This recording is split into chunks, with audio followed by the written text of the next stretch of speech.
The rapper charged in a gang conspiracy appeared in court today. Defense attorneys say a case like this has never been tried before, and it would set a precedent. Part of the reason, a dramatic scene unfolded outside the courtroom. KUSI's Lauren Finney is here with the story. Lauren?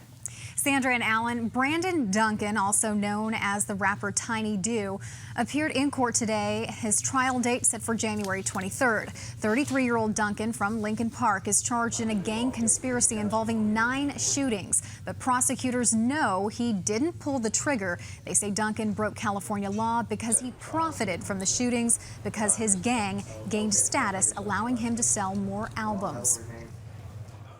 One of the district attorney's theory, they're saying that all people associated with Lincoln Park gang benefit and promote crimes. There's 453 members of Lincoln Park gang.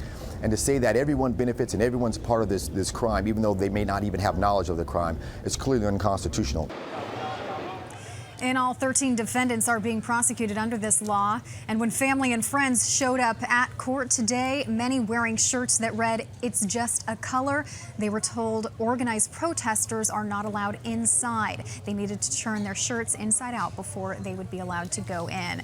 The family and friends that were there say they were not carrying picket signs or marching. They were simply there in support and not to protest. But this case, for several reasons, is getting a lot of attention. So were they kind of trying to link this one with the one in Ferguson? Is that what's going on here? The protesters that we talked to that were wearing the shirts that said "It's just a color" said they were there simply to show support. They in no way were going to let there be violent protesting. They weren't protesting, they weren't marching or chanting. But there were some people there that had signs that read similar phrases that we've seen in protests, responding to the Ferguson decision, reading Black Lives Matter. So you could definitely draw the conclusion that people were trying to make that connection. Interesting. Yeah, it's interesting also that Hollywood hasn't become a little more involved with this, or at least the music industry, because there are a lot of rappers out there, and other musicians for that matter, who have controversial songs and material that can be blamed for inciting violence or crime, and I haven't seen any of them charged. Yeah, that's why this case is certainly so interesting and could set a precedent.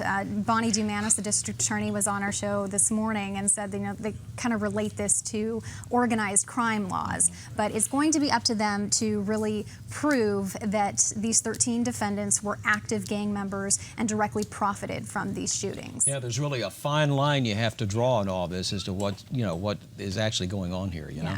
And Watkins did say that he expects this case to go all the way up to the appellate court. So we shall see. No doubt about that. We'll be following it. Thank Thank you, Lauren.